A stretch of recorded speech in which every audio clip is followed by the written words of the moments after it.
In today's episode, Rebecca and I discuss the topic of pain. Please keep in mind that all opinions expressed on this podcast are solely our own.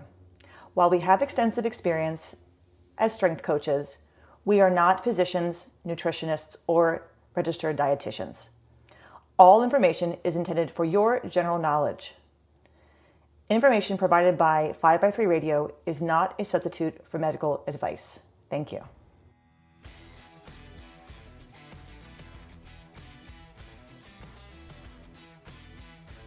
Broadcasting from Baltimore, Maryland, this is 5x3 Radio, where strength is for everyone. I'm your host, Emily Sokolinski, owner of 5x3 Training, a strength and conditioning gym in Baltimore, along with my co-host, Rebecca Fishburne, founder of Cornerstone Strength Maryland.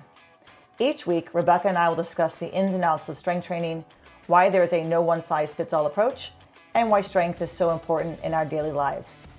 Thanks for spending some time with us today. Now, on with the show. Okay. We got our first question.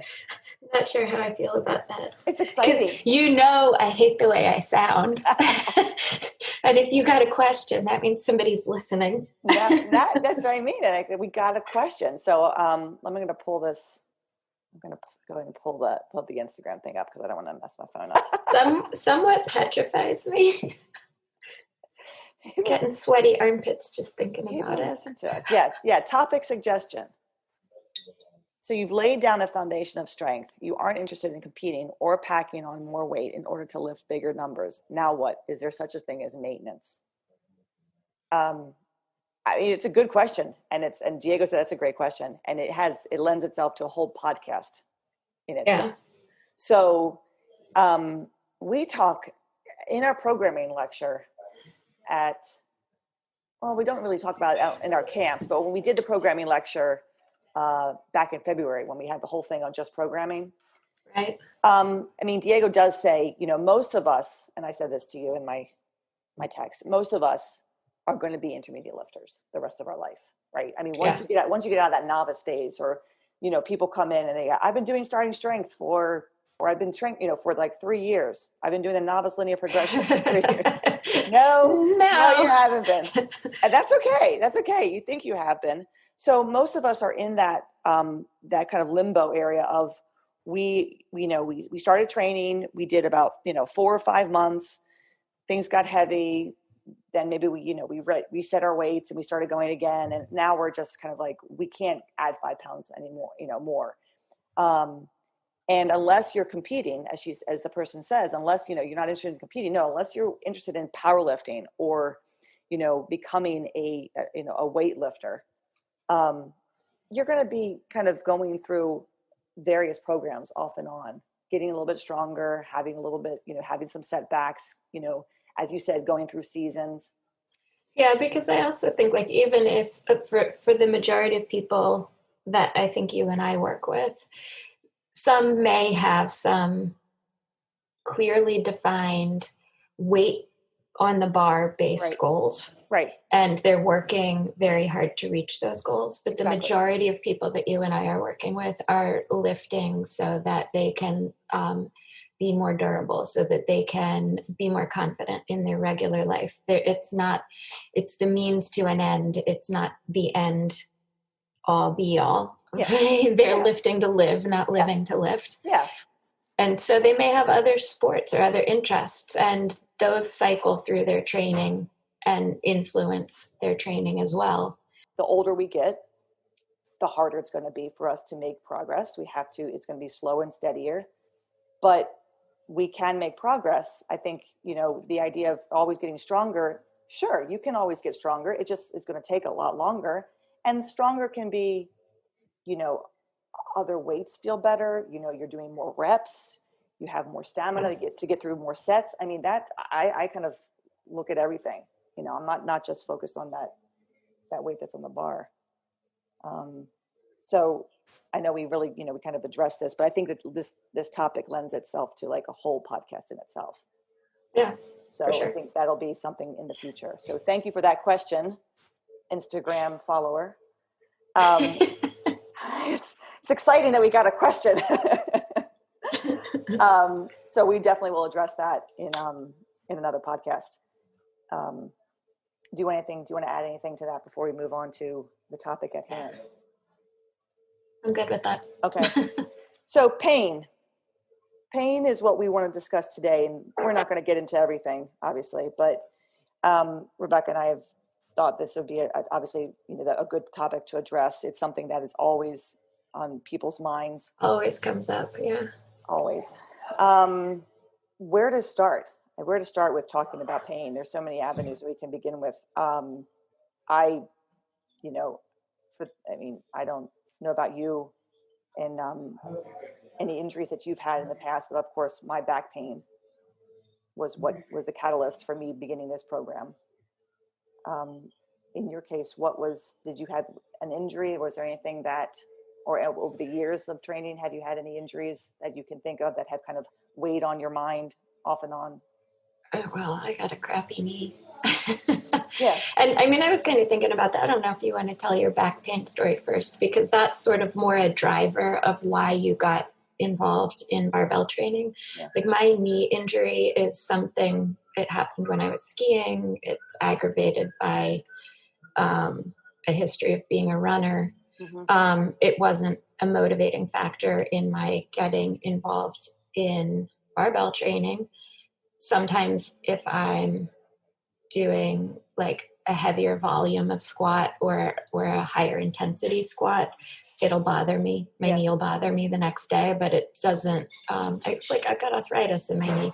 But I do remember the very first time that I had pain in my knee just from arthritis, from being old. Mm-hmm. And going to an a doctor, and they did imaging, and he was like, yeah, you've got arthritis, it's par for the course at your age. But it was not something I wanted to hear at, I think I was in my 30s at that point, maybe early 40s. So I didn't really want to hear that, but like I think about that interaction in light of a lot of the things that we've sketched out that we're going to talk about in terms of pain and what my expectations were, because I distinctly remember asking him, what things am I not allowed to do anymore? Right? Like there's this perception that's out there that I had consumed and believed that pain meant that I was going to have to restrict my activities. Fortunately, the doctor was like, no. You keep doing things, you keep moving. Right. And maybe that's a difference too in the messaging that people receive around a knee injury as opposed to a back injury. Sometimes the messaging that people get about a back injury is more, oh, you can't do that now. You can't deadlift now. You'll hurt your back, or you can't, But I'm surprised that with the knee, he didn't say, oh, well, yeah, I mean, you don't want to do any squats. You don't want to bend past, you don't want to go below parallel. You don't want to. Yeah. And there wasn't that. Yeah. I mean, that is surprising that he didn't say that, in light of what a lot of clients have told me. They've been told by doctors about squats and knee pain. But this particular doctor was an athlete. And I think that made a difference too in his attitude. Always. I think that is the number, that is key. People who have visited doctors who have some sort of background in athletics, or have just, maybe they've educated themselves more, or they're younger, and coming into this profession, seem to be a lot more giving in their, assessment, and also their feedback as to like what you can do. Just don't do what hurts you. I mean, the knee surgeon who did my knee operation in 2019, last year, I mean, I didn't discuss with him a lot of what I was doing, but he knew I was a gym owner. He knew what I did. And he just would say to me, just don't do anything that bothers it. And that's kind of that was the best advice that he could, that he gave me, was don't do what hurts it. Okay. So if it doesn't bother me, I'm going to do it. And if it does start to bother me, well, then I need to just change what I'm doing. Many people can't do that. They don't know how to do that. I mean, that's easy for you to do. That's easy for me to say. But many people don't know what a modification means, or the doctor says, don't do this, but they don't realize that there are other methods, other exercises that can be done for the same purpose and have the same benefit. Yeah, I think that that's one of the more unfortunate things that you hear from people where they aren't sure how to modify or change slightly, Right. slightly vary what they've been doing and see if that affects Right. the outcome or the result in terms of the pain that they're experiencing. Right. Right. And so instead they just drop the activity or the movement entirely. And that's where, you know, you and I can come in and help that person, you know, with that. And that's hard when when you're doing something on your own, or even if you do have a coach. I have a client who hurt her knee a couple of weeks ago, and I haven't heard from her since.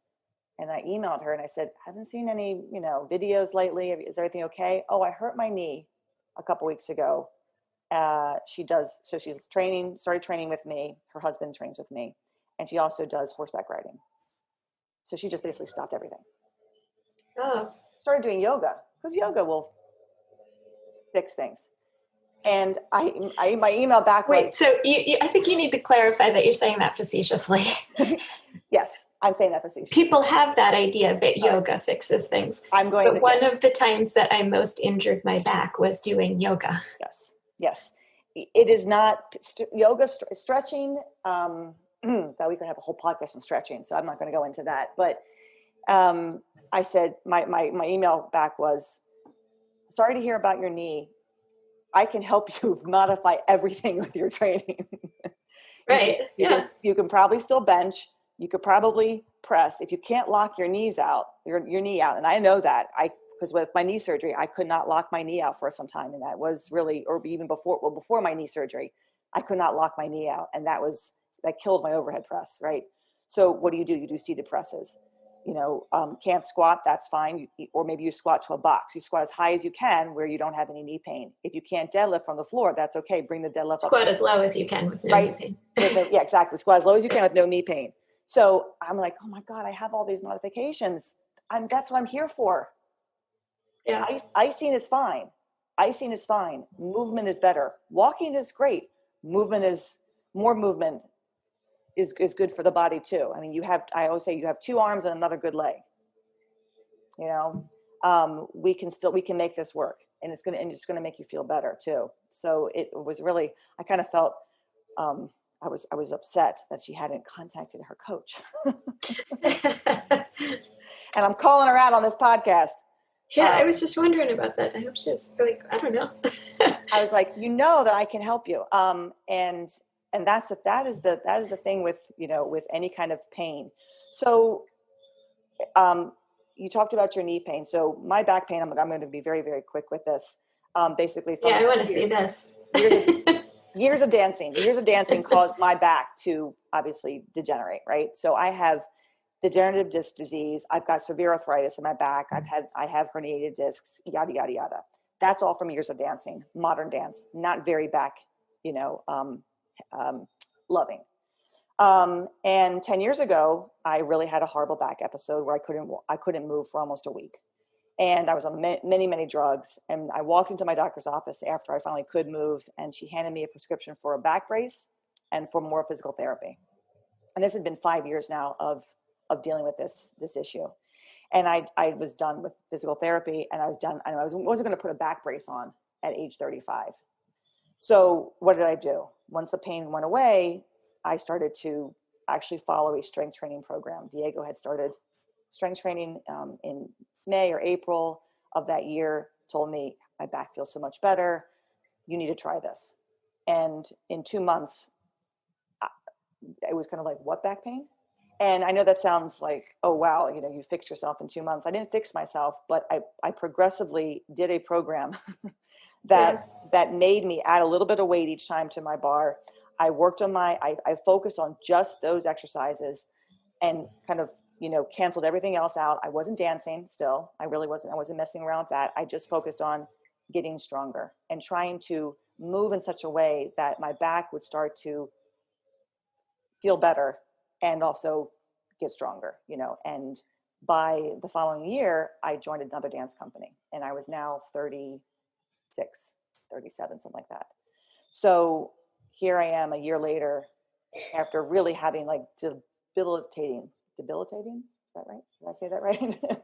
Pain that, you Mhm. know, my doctor, when she saw my lab results, she was like, "Are you an alcoholic? Because your liver enzymes." I said, "Do you know how many drugs I'm on right now to make myself not want to like kill myself because of the pain I'm in?" Once I was off those drugs, off those meds, everything calmed down. My blood work came back fine. But that's where I was. So a year later, I'm not having any issues. I joined a dance company. I danced for 2 more years. The gym is growing.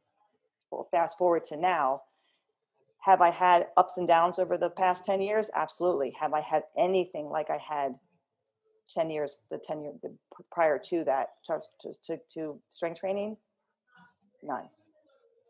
Now, I've learned to manage my pain. I don't have the arthritis is still there. The herniated discs may or may not be there. I don't know. I haven't had an MRI in 10 years. Yeah. But all I know is that I haven't had any back pain like I had during that time in 2009, 2010. But that's not to say that, you know, things occur, but I know how to So, manage I know how to manage myself. And to right. honestly, the pain, it isn't there. It's whatever's there is just constantly just a reminder of where I've come from. I won't say that I don't ache, which I do ache. My back aches a lot off and on during the week when I wake up, but it is obviously very manageable, and it is no way in the state it was 10, 12 years ago. Yeah. So let me ask some questions too, though, because I think these are things that people sometimes misunderstand and then get hung up on. Right. So when you said you had this bad episode of back pain, Right. and you and Diego decided that sort of the best way to address it was to get stronger. Mm-hmm. So when you started strength training, where were you in terms of back pain at the point when you started doing this progressive strength training program? Were you at zero? There's no pain whatsoever, or it was reminded you that it was there, but wasn't debilitating? Like, where were you on, like, say, a VAS scale? I was not.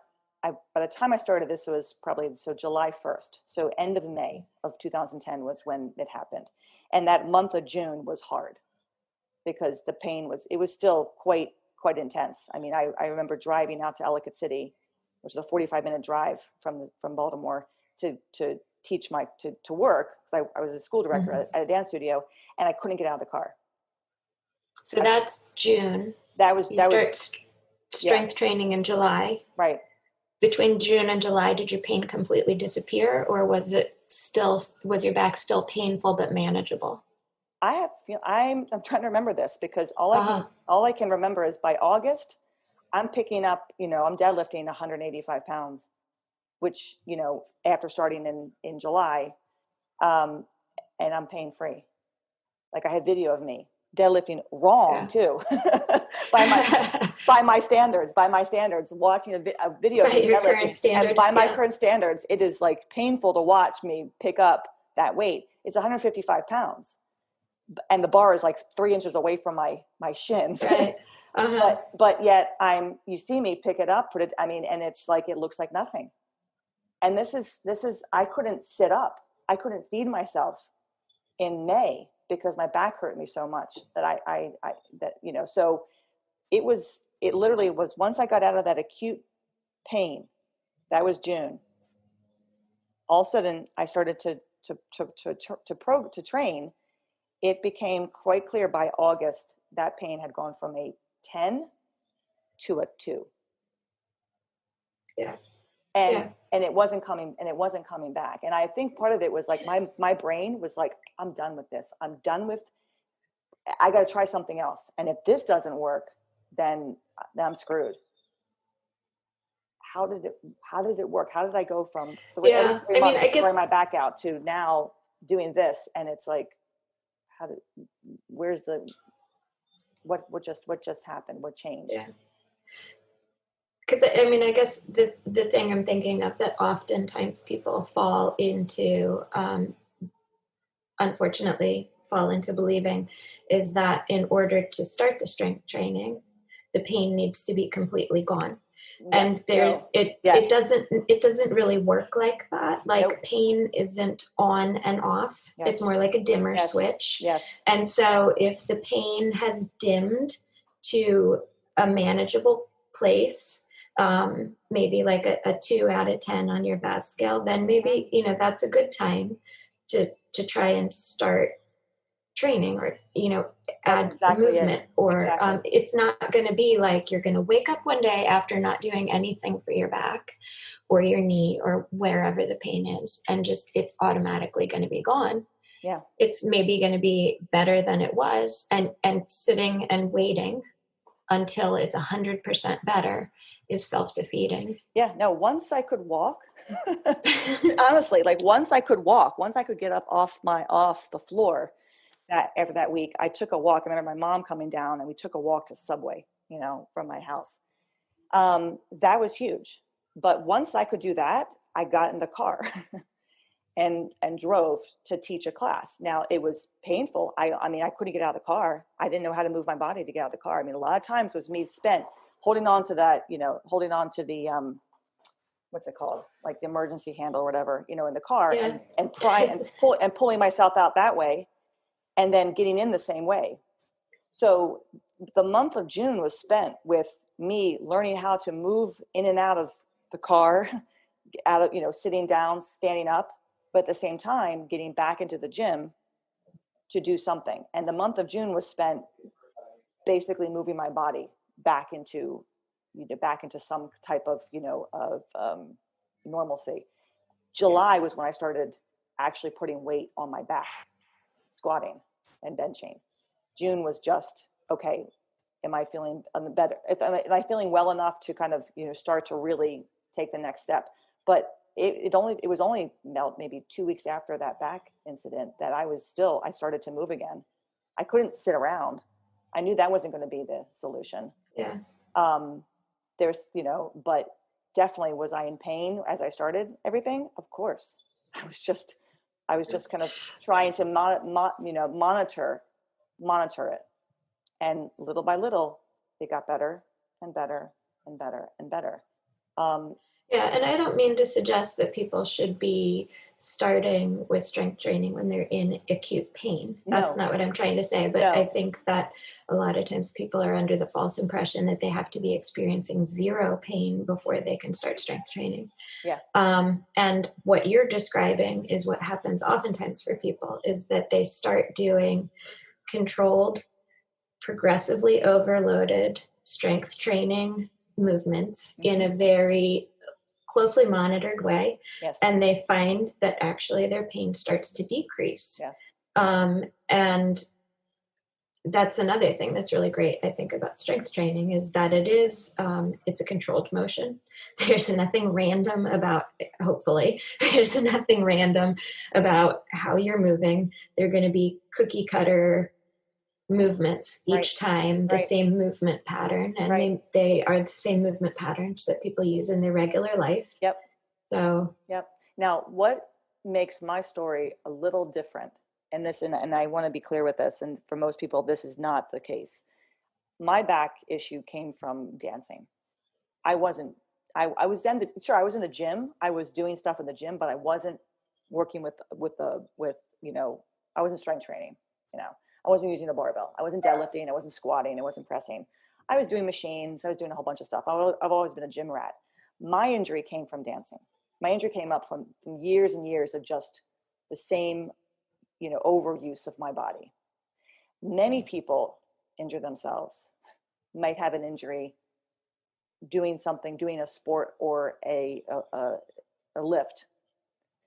And that's where things can go awry, right? I wasn't hesitant to get back into dance. I wanted to start dancing again, but I chose to back off for a year and give myself some time to build some strength. And then I came back to it, which I didn't think I could. Many people will injure themselves doing something that, they do something incorrectly. Then that interferes with their wanting to get back into that type of activity. They move wrong and something happens. that is more likely what occurs. So like one of my clients who injured himself deadlifting, putting the bar down, not picking it up, putting it down. Mm-hmm. And it's been a couple years now of this intense pain that goes back and forth, that he can't control. Ultimately, he came to us, and we put him on a very, we put him back on kind of an LP, being very conservative with his weights and being conservative with his program, and not letting him feel like, well, now I feel better, I'm going to jump more weight, or I'm going to do X, Y, or Z, but trying to stay on this even kind of keel and be very, very patient, and understand that the pain's going to resurface. It's going to be an up and down battle, with it. So I came into it with the pain from something else, and other people are coming from, I did that exercise, it hurt me, I don't want to do it again. How do I get past that hurdle? Because that's what I experience more with people at the gym, and I'm sure that you do too. Like something that somebody does in an activity, either at the gym or somewhere else, and then they don't want to do that again because they associate that with that particular exercise or lift. And how do you get that person to be okay with returning to that exercise? Because it's now such a part of their. They've got like a traumatic memory associated with that, and they have to kind of work through like a mental piece as well as. That's where I have to, when I'm working with somebody, really kind of separate myself. Like my back pain I know what my back pain was, and I know where it was from. It had nothing to do with a lift. So that I'm sure is something that I know you deal with, and I know I deal with. Well, and sometimes people have this sort of sometimes people have those mental barriers about particular exercises, not even through their own experience, but just through things that they've heard. Like people just hear through the grapevine, oh, squats are going to hurt your knees, or deadlift is going to hurt your back, or that sort of thing. And so particularly with those exercises, like you might have to help someone work through their own lived experience with pain and a particular exercise, but also that gets reinforced from messaging that they pick up other places or from other people. Yep. And so that's, just an additional hurdle to get over. Yeah. I feel like we've, I sent you quite a few, notes, little, bullet points about pain. And I think we can, we're not going to obviously get to all of this, but what is pain? That kind of was the big thing, because I think many people are concerned about pain. I don't want to hurt myself. I'm afraid of doing X. And pain is just an alarm. It's not, it can be, it's an opinion, right, of the brain that the body is in trouble. So and a lot of people have it like cause and effect. Like if there is pain, then there is definitely an injury, something that's wrong, something that I need. Right. And then depending on the part of the body that has the injury and how much advertising there is around some kind of invasive solution for that, they might have, received a lot of unhelpful feedback from a variety of sources. And that is in their head too. Exactly. I mean, it's not always a damage indicator. It doesn't always mean that there's something, something wrong. It's an alarm. It lets us know that there's something could be happening, and it's not sure what, but just, it's just a heads up.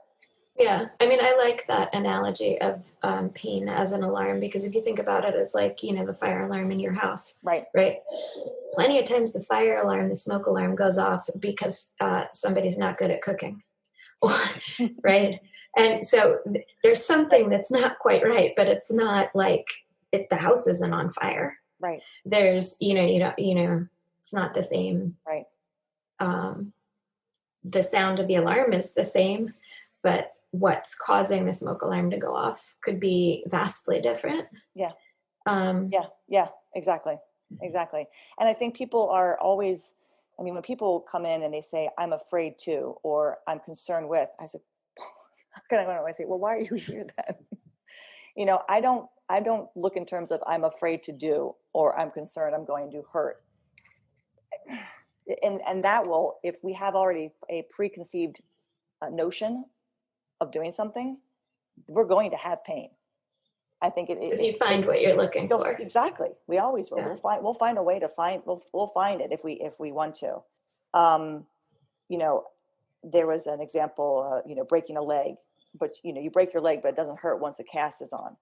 Somehow, once something goes on, it's like, oh, I feel so much better, and my leg feels great. Whereas before, you're writhing in pain, but there really wasn't that big of a deal. Or now it's in the cast, and now there's no pain, and we can make up things. Yeah, I mean, like pain is not always an indicator of a problem. Like we think that it is, but there's a lot of situations where people, like you're talking about a broken leg, and then miraculously it feels better once the cast is on it. But like my dad the other week fell and shattered his elbow, like completely shattered it. The tip of his elbow, that was still attached to the tricep muscle, but was now no longer attached to the bone. Jesus. And lots of little pieces. Mm-hmm. I mean, like the bone made a cut through his arm. Like there was blood all over, and it was a mess. God. He wasn't in any pain. Yeah. Right. Like they got to the emergency room and they were offering him morphine, and he was just looking at him like, but what? Why? What for? Right. I think he had 2 Tylenol. Right. And that was it. That was it. Like it was a mess, but not painful. Mm-hmm. So that was a huge problem, but pain was useless as any kind of an indicator of a problem. That was a big problem, very little pain. Right. And then sometimes you get the reverse situation where people have pain, they're experiencing severe discomfort, but there's really not anything that's identifiable, sometimes even through imaging. Right. Imaging. That's a topic that if we want to, I think that would be good to talk about, because that's something I don't want to kind of wait for. Imaging can hurt you. Yeah. Meaning it plant a seed of an idea in your head. It is not an indication that it is a poor indication that something is wrong, because of a certain age, as we age, our bodies change, and disc degeneration occurs after your 20s, and even more so into your 30s and into your 40s. So like when I had my MRI done in 2005, I was in my early 30s. Yeah, it's going to show something. I've also been a dancer for many years, right? Diego too, been active for many years. Is that a correlation? Is it just our age? Do we always have this? If we had done it, if we had imaging when we were 20, would it have shown the same thing? Correlation and causation get confused a lot. And the issue and the problem too is not so much like I could have seen my imaging, and someone says you have, degenerative disc disease, and I go, okay, which is kind of what I did. I went, okay. Or, the doctors just kind of matter-of-factly said it, and I matter-of-factly took it. But another doctor could say that and say, you will never, ever be right ever again. And I remember that Will Morris doing his back pain talk at the conference a couple of years ago. He's a physical therapist and strength coach. And there was a young woman who was like 20, 21 who had imaging done. And the doctor basically said that to her, your life is over. That's helpful. You'll never be able to do anything. And I remember getting a massage for the first time when I was 18. When my dad used to go and get massages frequently, and he told me I had the neck of a 60-year-old woman. I was 18 at the time. I had the neck. It felt real good after that. And I felt, wow, thanks. But it didn't do anything. I mean, it didn't stop me from doing anything. That's the thing. It's like, but someone else could have heard that and said, I'm never going to move my neck ever again. Yeah, it's funny because I hear stories like that a lot of times. I have clients I have one just this past week who told me she had gone for a massage and was told something very similar. And she's in her early 30s or something. Yeah, And it's like, I don't know if that's supposed to be some kind of sales technique, like, oh, you're definitely going to come right, back more often exactly. because now you think that Yeah. you have a problem. Honestly, people can plant problems when where there Yeah. are no problems, and that, I think a lot of people do. It's like, I mean, we could go into a real, rabbit hole, but corrective exercises. You know, Mm, you're broken. I need to fix you before you yeah. can do anything. No one's broken, and but people think that if they've had imaging or they've had some kind of pain or perceived pain, they're broken, and they need to be fixed, and they need to do things very, very slowly, and I need to have this type of program before I can do that type of work, because that type of work is going to hurt me. And you kind of want to just smack yourself, or maybe even smack them for listening to somebody kind of in their ear going, yes, you need to be fixed before you can actually get stronger. How many people Yeah. will feed people that, and it just doesn't, it's not that. It's not that. I like there's a quote from the pain information pain article. Degeneration. I have a hard time saying that word. Degeneration is like wrinkles on the inside. Yeah. Our face wrinkles with age, but does it hurt? So on the outside, we start aging, and we start aging on the inside too. Well, what do we do for ourselves on the outside? We start doing face creams and this and Botox and whatnot. Well, the insides need to be fixed too. That's where strength training comes in. Our bodies need to be loaded with weights in order to get stronger. In order for our bones to get stronger, they have to be loaded. Well, what loads them? Yeah. It's not exercise. It's not exercises that hurt you. It's how you perform exercises is what hurts you. Yeah, I mean, I was thinking about that when you said that before. Don't blame the exercise for poor execution of it. Yeah. So it's like had people, oh, I've overheard people telling clients, don't let her, don't, don't let her have you do those deep squats. My doctor said those are bad for your knees. My doctor said, my doctor Hmm. said, or the lady down the street told me.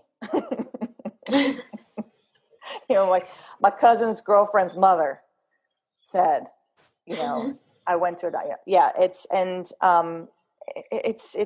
like, you're not your MRI. I like that. You're not your MRI or your X-ray. You are more than that imaging that was done. An image can give you one piece of the puzzle. It can say this, and you have to decide how you go from seeing this image to living your life, because you can age 10 years by just looking at that image, right? Or Yeah. you can decide, okay, that's one piece. Now I'm going to, do X, Y, or Z, or I'm going to research this. I'm going to learn that by my age, 95% of the population, blah, blah, blah, blah, blah, are dealing with this. It's, the cause is, there's that cause and effect. Is that really the issue? Is something else going on? Is there no issue? Are you making up an issue that's not there? And then people who seek the advice of doctors upon doctors upon doctors because they're looking for that answer to a problem that they don't have. Yeah. That's always like kind of, I want to cringe when I hear people who have spent so much money and time seeking out doctors' opinions and there's really nothing going on. And then you have legit people, like one of my clients who has a legit issue with her hip, has had hip surgery. It's still not better. And she just probably needs a new hip. And she's in her 30s. But she is in pain. I mean, it is real. It is not far-fetched. It is not fake. It is real. And then you have that, and she's still trying to figure out what to do. And she's still trying to make things work, and she's still trying to exercise. And yet her body is fighting against her. Mm. That's real. That's real. But she's still not giving up on, I need to do something. I need to fix something. And then people who just, for whatever reason decide they want to make it up, or something occurred years ago and it's still kind of with them. That's Well, I mean, people have memory of yeah. pain. Absolutely. not, you can kind of end up Absolutely. reliving or feeling that pain again, just, phantom pain. Phantom pain, traveling pain, I like to call it, like when the pain moved from one body part to another body part. First the shoulder hurts you, then the other shoulder hurts you, then the hip hurts you, and then all of a sudden it's gone. How did that happen?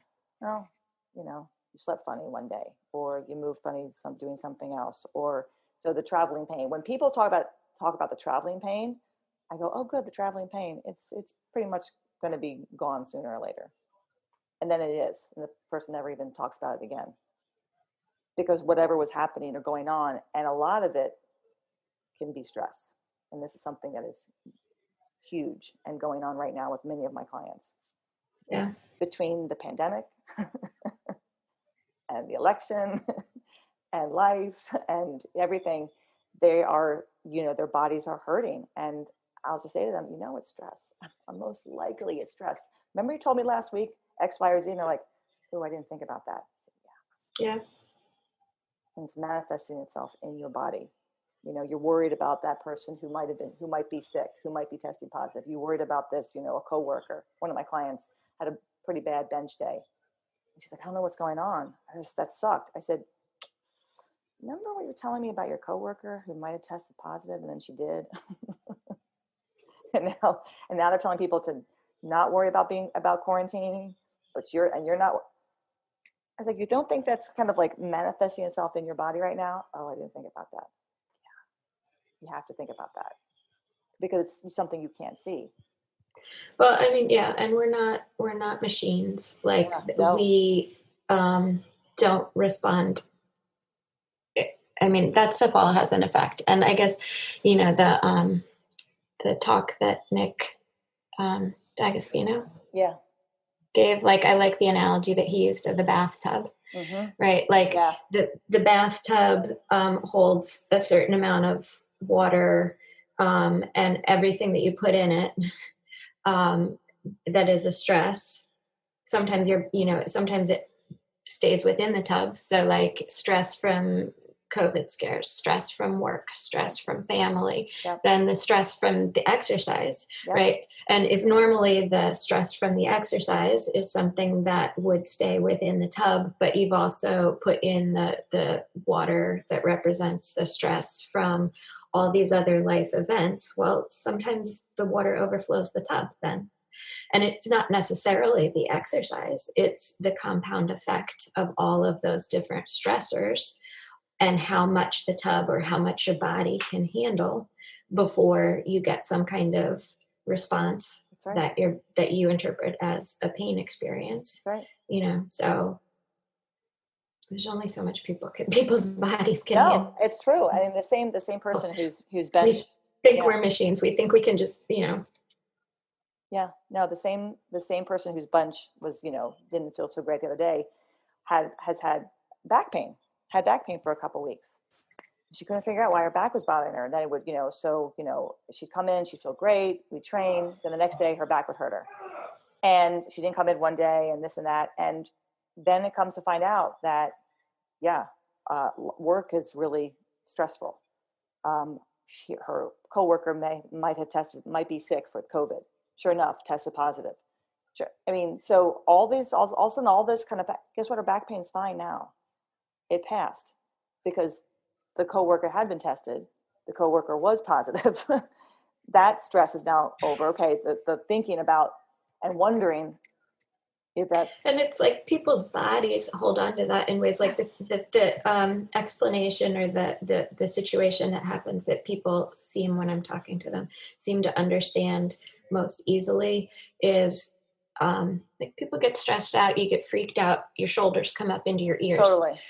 And there are other ways that bodies hold on to stress like that, like muscles get tight, they contract, you're in a state of shock or a state of fear, and your body holds on to that, and then those muscles get sore, they get tired, and so sometimes people will come in and they'll be doing some exercise, and this is, a lot of times it's people that I'm working with that are sort of more general fitness clients, who probably haven't read a lot of the literature from starting strength Right. or barbell medicine or Austin Baraki's article or anything like that. And they don't have as much experience with the idea that pain isn't always an indicator that there's a huge problem. Right.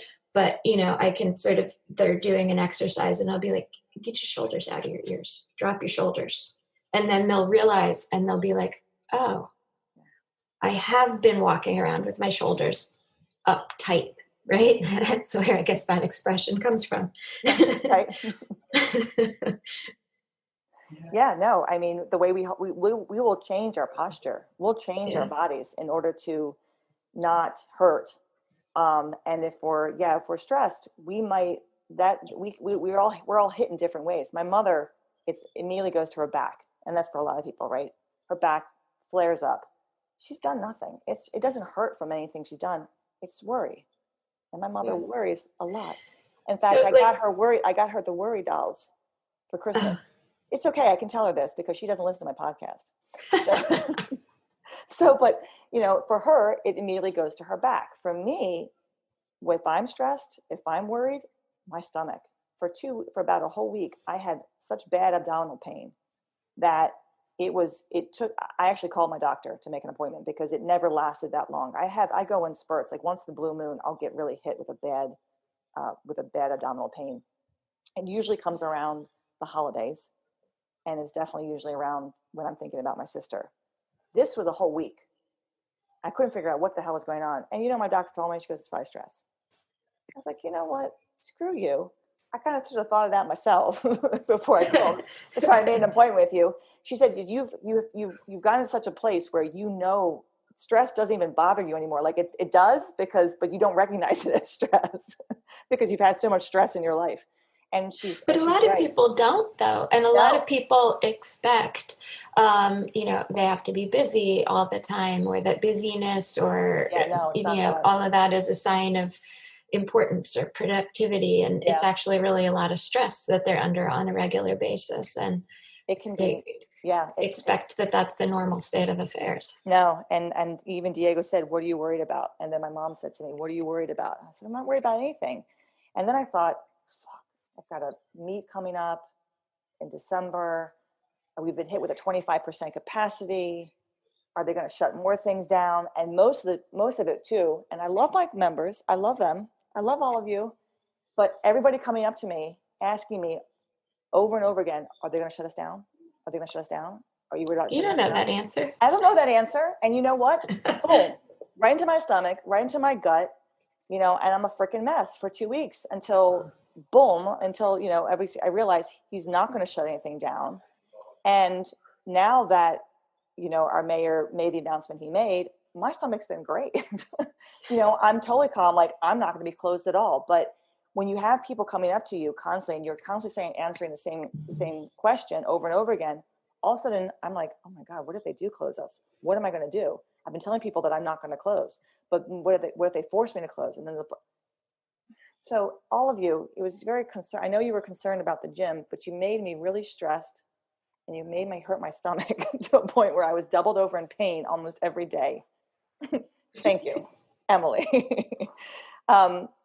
Because so it doesn't have to be work, or it can be anything. It could be anything. That stress doesn't discriminate. Mm-hmm. It doesn't discriminate. So no. And I think a lot of people will view pain and they don't realize that it's just something that's really going on in their life. And then once whatever that stressor is that passes, their pain passes. Like my client's back pain gone. How's it gone? It's never lasted this long. I'm thinking, well, you haven't been in a pandemic either, forever. So things are going to hurt, and without even us thinking about it, we don't know why they hurt, but sometimes they just do. And it doesn't mean that anything is harmful in our body. It doesn't equal harm.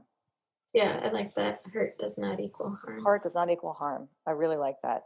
Sometimes it does, but like learning to tell the difference. Yes. And learning to know that a certain amount of discomfort is okay. Yes, discomfort. And that a certain amount of discomfort coupled with careful movement. Yes. And movement that's like modified if needed and Yep. gradually titrated so that Yep. you're getting stronger, Yep. um, can actually help. Yeah. That movement can help. And you Yeah. don't have to wait for all the pain to be 100% gone. No.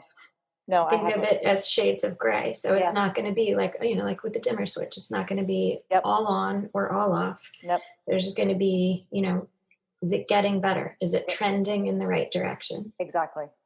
I have a client who tweaked his back, deadlifting, and he moves better than he did when he first started with us, but he's not a great mover, and usually the people who tend to tweak their backs are people who just have a harder time moving. They're not as athletic. And he knew what he had done, but he came back in the next day. Right. And we did what we could. We figured out what, benching doesn't bother you. Great. We can bench. You can press. You don't have to strict press. Like pressing actually was fine. Most people with back tweaks can't press. They can't use those hips. Yeah. He could. Great. We can still press. Squatting was a little bit iffy, but we could squat. Deadlifting was definitely going to be out. Like hinging was discomfort. It was not pain, but the hamstrings were like, they were locking up on him big time. Like not letting him move at all because they were completely concerned that he was going to just plop onto his face, So that was the major thing. So what we did was we spent time just kind of having him hinge first. Can you move your hips back? And you watch his face and you could see his face, like it was his hamstrings that were just so were tight, quote, quote, tight. They were just locking up. Little by little, as he came in each time, we do a little bit more hinging. Then we got the bar out. We did some RDLs, so some hinging with the bar. Then we put the bar below his knee and had him pull from like spotter arms, like a rack pull, just the bar. Basically, it was the lowering of the bar, because that's where that was the issue. Then we got some weight on the bar. The other day, we just pulled from 5 inches. So we piled 2.5-inch mats on and pulled from that. And we actually deadlifted. And we worked on his deadlifts because he got in a bad habit of kind of yanking the bar off the floor, right? So he'd kind of get tight, but then our elbows would bend. So I'm guaranteed that's what had contributed to the original issue. So we fixed that, and he's now pretty much like pain-free. He's not discomfort-free. He's not discomfort-free, but he's at a place where we can now probably lower the bar 2.5 inches to the floor next time and pull from there. And then maybe get him back down to the floor. But he's come in every time. We've progressively moved him to a place where getting him back to deadlifting. He can do everything else. But he was in a place where he knew if he didn't come in, he was going to be bothered more. He was going to hurt more. Mm-hmm. And little by little, as you said, it's gotten easier and easier and easier. Progressively just kind of like worked him back to where he could actually pull from the floor. I wasn't going to have him do anything until I could see him hinge without grimacing in his face. And once there was no grimace. But what you're describing is like it's a process of trying to convince the brain and the body that a particular movement is not going to cause damage or harm, right? Like the body is having and the brain is having a protective reaction. Yep. Like the way you described, like his hamstrings will seize up because it's convinced the hamstrings are convinced we've been here before. Yep. We've seen this before. Yep. We need to tighten up right now. Otherwise he's going to fall over. Otherwise he's going to, and so it's just through repeated exposure to a positive experience with that movement pattern, convincing the brain and the body to relax a little bit. It's going to be okay. Yep. You don't need to seize up. Yep. And you have to have a willing subject to do that though. Like he's willing. He's a willing client who understands it was his mistake. We told him not to pull like that. But I mean, it happens. I know this is I swear, and I've actually not been swearing at all during any of our podcasts, but shit's going to happen sometimes. And it happens to all of us. It happens to all of us. Sometimes we don't even realize it. We're like, well, that was a stupid thing I did. Yeah. The main thing is we get back in there and we start slow and we modify as we need to, and we progress. If we decide after 2 days, I'm going to throw back 315 on the bar again, and then I crap my back out again. Well, that was stupid. Why'd you do that? unless you're deadlifting 600, you can't just throw 315 on the bar and decide you're going to, like, work back up. So you have to kind of base off your working back up off of what was the last heavy thing that you did. Right. And it's going to be different for everybody. Some people are going to come back a little faster. Others are going to come back a little slower, but you have to just come back. It's sometimes tough to be patient, and it's sometimes tough to put like ego aside and Absolutely. be like, I used to deadlift, That's right. I don't care. And now I'm just trying to RDL the bar. Yeah. Yeah. And ego has to be put aside, because too many people will start back too soon to something, and then they're back to square one, if not even past square one. So I think of it as my client that I have right now, who is dealing with a back issue. I said to him, it's like, look, it's going to be 2 steps forward and maybe a half a step back, and then 2 steps forward and a half a step back. It's going to be that way for a while, until it becomes 2 steps forward, 1 step forward, 1 step forward, 1 step, and then maybe half a step back. It's going to be, I mean, I'm like that. I've had months, I've had weeks, I've had years with that over the past 10 years. Has nothing to do with the original back pain, has everything to do with new stressors and new stuff and just life, but I keep coming back. You keep getting in there, you keep doing it again, you keep revising, you keep modifying, and you keep getting stronger as a result, because now your body remembers, it knows what it did, and it knows it can get back to that faster. And that's the whole point too, is that recovery becomes much faster. Once you start to manage, and if you ever had anything traumatic, you become better at managing that. Knowing that you might have a little bit of a step back, but you're going to get back there faster. And then every time you have the step back becomes fewer and fewer and fewer. Yeah. But I mean, like, you're also talking about, essentially, you're talking about fear. Like, the first time something happens, absolutely, one of the other impacts that are inputs that a person has to try and work against or work to overcome is their fear of what does this mean? I hurt my back. What does this mean? Right. Because I off and on throughout my life have tweaked my back doing various things. Like I was mentioning before, I did a hot yoga class. I halfway through the class, I couldn't move. I was on the floor laying there, and the instructor was like, "Are you okay?" And I was like, I can't really move. Yeah.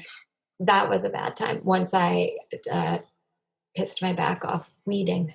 Like, I was just like, I didn't feel like kneeling. I was hanging over and pulling repeatedly for an hour or more, like my back got pissed off. Yeah. But the time that I pissed my back off with barbell training was like early on, when I was doing barbell stuff and we had gone on vacation, and it was a different place, a different gym.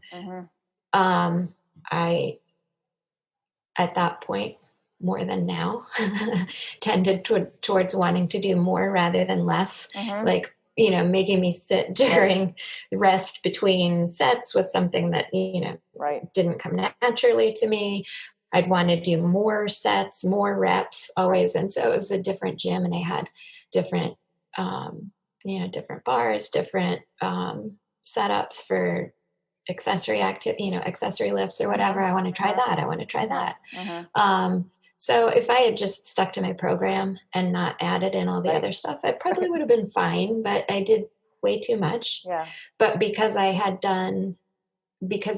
pissed my back off doing something connected to barbells, I was way more freaked out about it. Right. So that was like, there was a fear factor for me in that experience that wasn't there when I hurt my back pulling weeds or hurt my back doing the Bikram, right? And it was all just because of what I had heard or picked up from other people, people who are well-meaning that walk past you while you're squatting and say, "Careful there, don't hurt your back," right, or whatever. Right. And so there was definitely more fear involved. The fear, of course, just like when people get stressed or afraid, everything tenses up. So I had a protective reaction where the muscles tightened, and then you add a fear reaction on top of that. And that one took a long time to get over. And I distinctly remember, like, calling Louise, texting Louise and Craig Mm-hmm. Brooks, Mm-hmm. and being like, what did I do? Do you think like I broke my back? Right. Do I have bulging discs? You know, like all these things that you hear about, that it's like any of that would have been like highly unlikely. Right. It was just overuse. But because it was my first experience with any back discomfort, Right. doing an activity that gets disparaged for causing back pain, Right. there was a whole other mental sure. piece that I had to work through before I could, and plus on top of that, you know, like this is with my in-laws. So, you know, my father-in-law was also saying like, be careful, don't hurt yourself, be careful. Right. And just, people are meaning well, right. But that reinforces this fear message, which ends up usually being less helpful. Sure. Than intended. No. Yeah, no, I know. And fear plays into it, and you as a coach have to try to, you know, help that person get through that fear and alleviate that fear. Walk them down off the ledge. Well, I talk them off the ledge all the time. That's what I have to do. I constantly talk people off the ledge. You know, it doesn't help, and you have to be the one who remains calm. You know, as we end this particular episode, I like the analogy of, and I think about this a lot, and this was in the PDF on pain that I had. When children are learning how to walk, right, or run, and they fall, they'll look at their parents, if their parents are there, to see, should I cry? Did I hurt myself? Yeah. What are you going to do?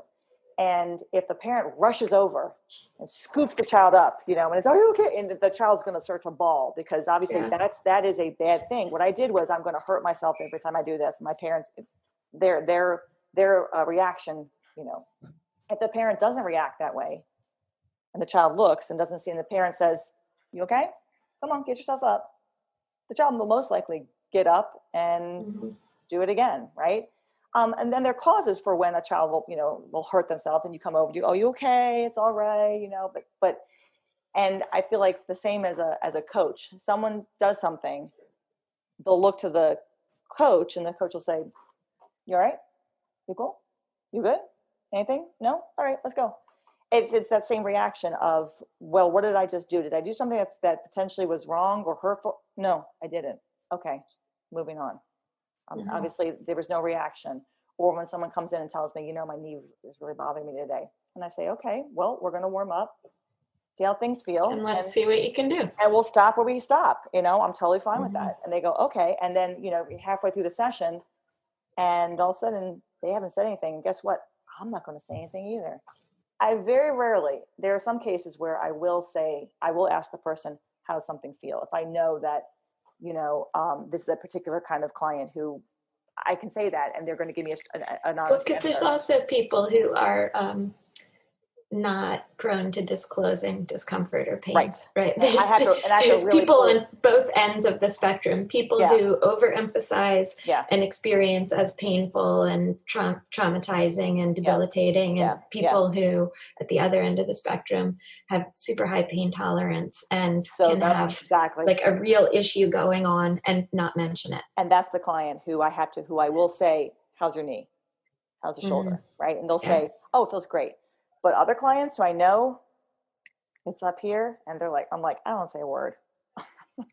And then at the end of the session, I'll say something like, how does everything feel? Oh, fine. And I won't even say it. Or I might mention, hey, you didn't say anything about your knee. Oh, I completely forgot about it.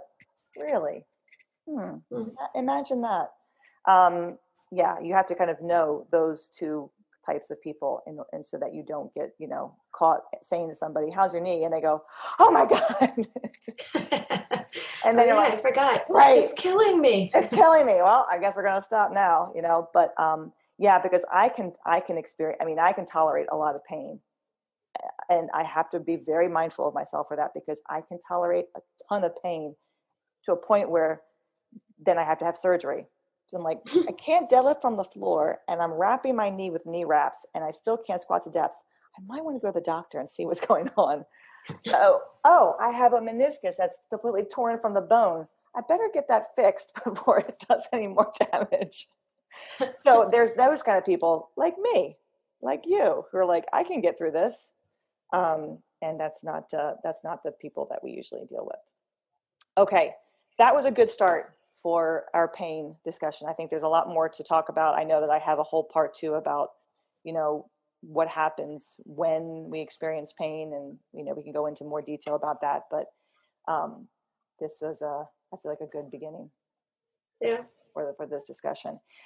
Those of you who have questions about our topic today, who have something particular about anything that's occurring in your own training, feel free to email us or send us a quick question on Instagram. At 5x3 is my Instagram page. And of course, my email, Emily@5x3.com, and Rebecca's email. Go ahead. Yeah, right. It's the long one. Cornerstone Strength Maryland@gmail.com. There we go. And I do not have Instagram. She doesn't have Instagram, but you can, any Instagram comment that you make to us, to 5x3, goes to both of us. You guys just want to contact Emily. No. Both of us. We want questions from everybody about anything and everything. And the topic that we talked about a little bit in the beginning, about what happens after you're done with the kind of your novice training, and now you're an intermediate, and what do you do because you don't want to gain weight. And we're going to go into more discussion about programming and how to, what's involved with programming, and how to continue to make the most out of your training as you come out of those novice years, which are so lovely when everything feels so easy. All right, everybody, have a great week, and we will catch you in probably after the new year. I mean, this podcast will come out in a couple weeks, and then so many things could be different by then. Oh my God, we've got another. We'll have a little break, and then we'll probably start up again in the new year with our continued topic on pain. And then I want to do another interview with so we're doing like pain podcasts to bracket the holidays. That seems appropriate. I think that's good. It's coming into the end of 2020, beginning of 2021. It's all good. All right. Thanks, everyone. We'll talk to you soon. Take care. Bye. Thanks for listening to 5x3 Radio with Emily and Rebecca. If you like our show and want to know more about 5x3 training, please visit us at www.5, that's FIVE, the letter X, the number 3.com. You can also find us on Facebook and Instagram. To learn more about Rebecca, please visit her website, cornerstonestrengthmaryland.com. Thanks for listening, and have a great week.